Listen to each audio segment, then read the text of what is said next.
Hello students, welcome to the 11th video lecture of electrostats.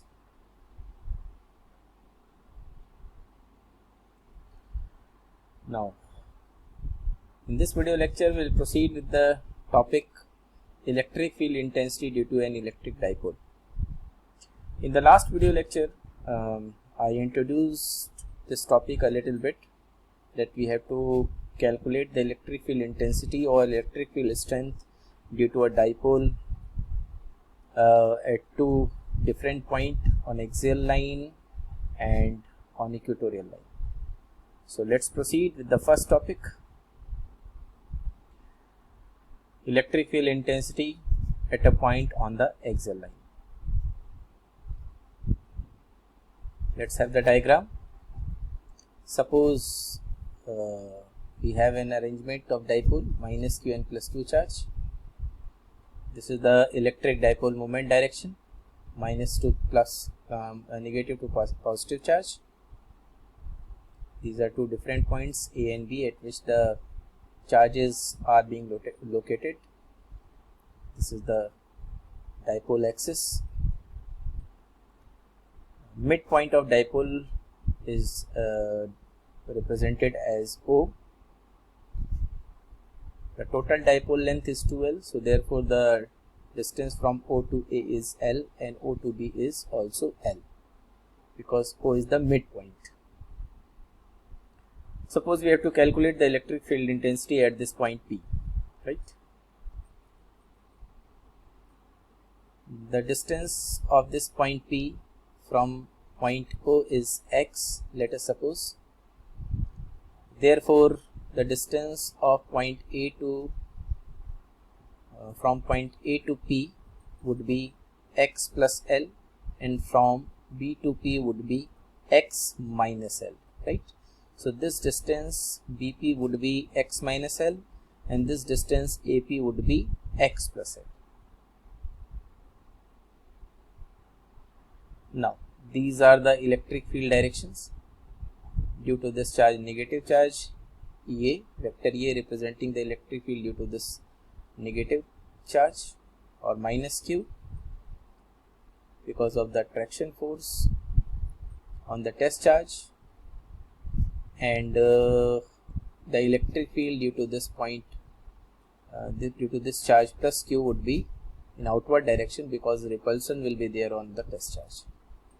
So this vector EA for minus Q and vector EB for plus Q. So net electric field EP at this point would be EB minus EA, because both the electric fields are lying on the same line, but in which direction? Opposite direction.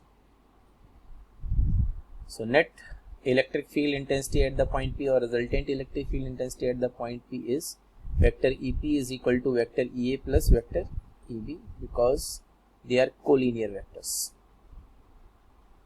The vector EA and vector EB are collinear and opposite, you can see over here. Therefore, vector mod of vector EP is equal to mod of vector EB minus mod of vector EA. Same thing is written over here. This is also magnitude form and this is also magnitude form. Vector EA is equal to electric field expression 1 upon 4 pi epsilon naught Q by x plus L whole square I cap along the x-axis.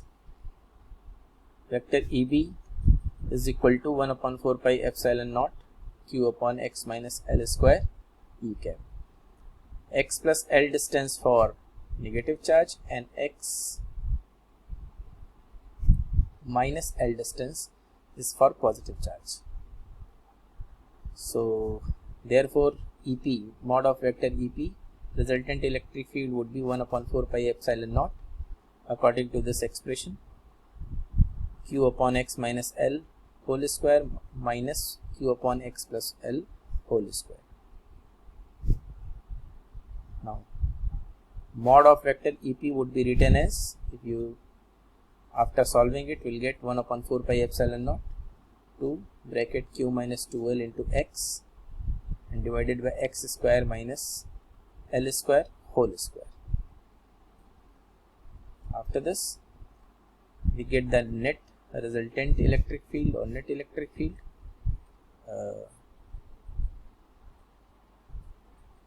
1 upon 4 pi epsilon naught 2px divided by x square minus L square whole square. Why? Because this is q into 2L. So q into 2L would be P, because electric dipole moment is equal to product of magnitude of charge and the distance between the two charges. So q into 2L would be P and into x divided by x square minus L square whole square, right?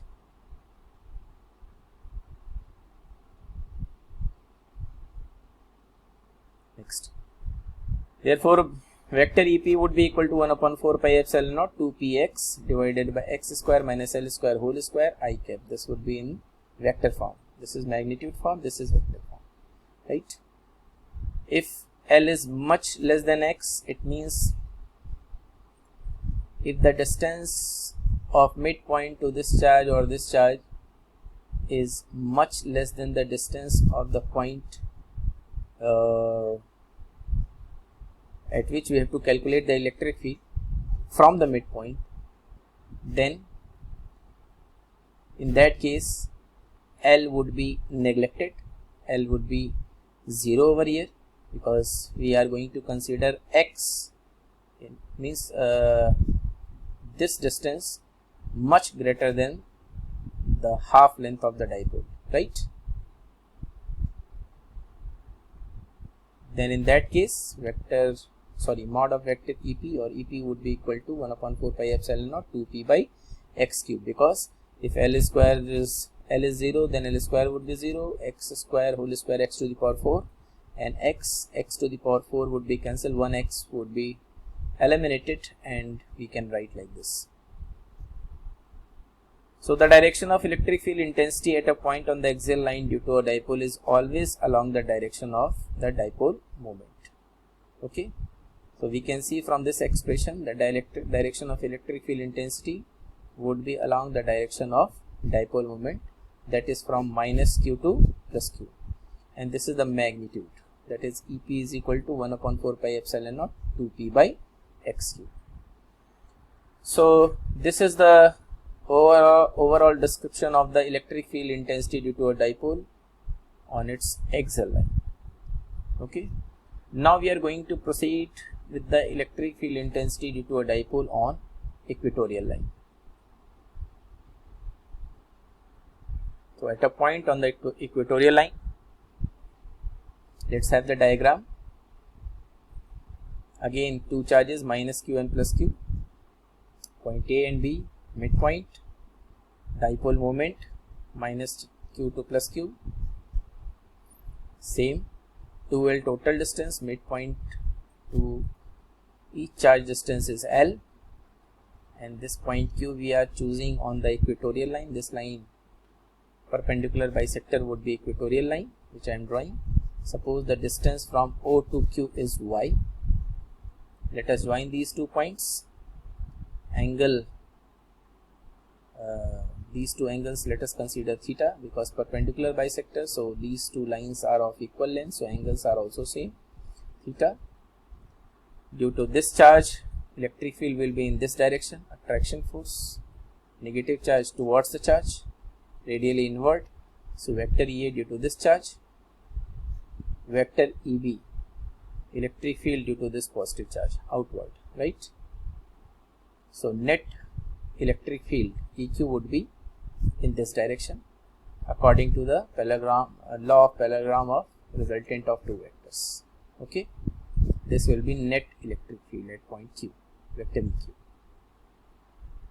This would be theta, corresponding angle, and according to alternate interior angle, this will also be theta, so total angle would be 2 theta. So resultant electric field intensity at the point Q is EQ is equal to EA plus EB, means vector sum. Now the vectors EA and EB are acting at an angle 2 theta. We can see these 2 vectors are acting at an angle 2 theta. Therefore we can write the expression for vector EA 1 upon 4 pi epsilon naught Q upon x square plus L square. Okay, I cap. How?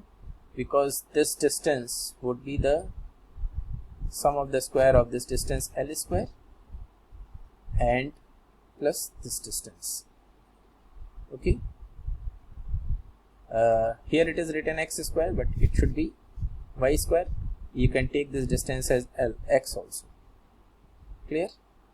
So electric field expression would be like this: vector A is equal to 1 upon 4 pi epsilon naught q upon x square plus L square I cap.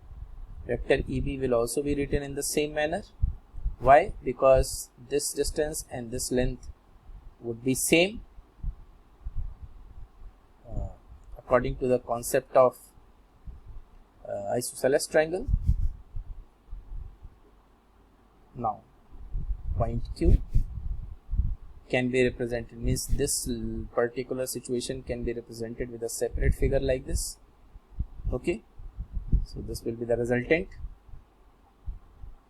Now the component of EA along this will be EA cos theta, and component of EB along this would be EB cos theta, and EB another vertical, these two are horizontal components, so vertical components EB sin theta and EA sin theta of these two vectors EA and EB would be acting in opposite direction, so they will cancel out each other.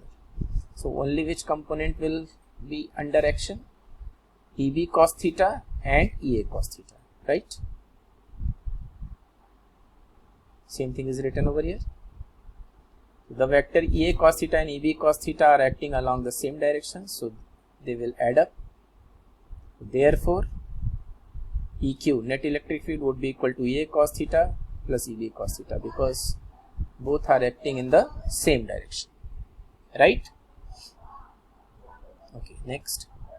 So net electric field or resultant electric field, when they will be added up, can be written like this: 2 upon 4 pi epsilon naught q upon x square plus L square into L upon bracket x square plus L square whole to the power 1 by 2.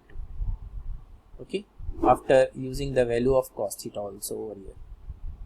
So now after synchronizing the product, we can write like this: 1 upon 4 pi epsilon naught q into 2L x square plus L square whole to the power 3 by 2. So next, so net electric field EQ would be equal to 1 upon 4 pi epsilon naught P upon x square plus L square whole to the power 3 by 2. So this is the expression for the resultant electric field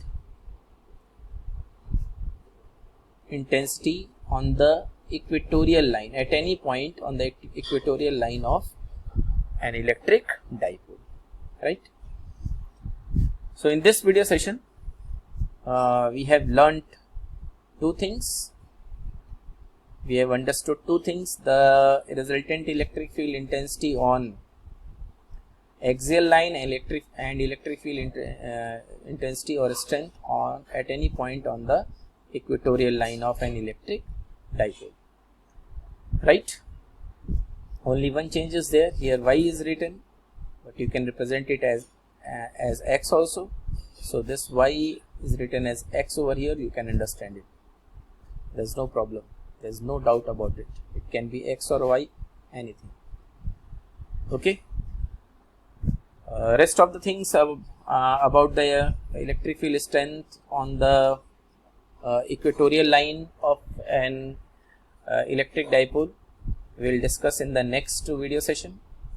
But till that time, you keep on revising these two derivations which we have studied in the current video, because they are very important topics, and wait for the next video session to elaborate a little more this topic, which is electric field intensity or strength on an equatorial line of an electric dipole, right?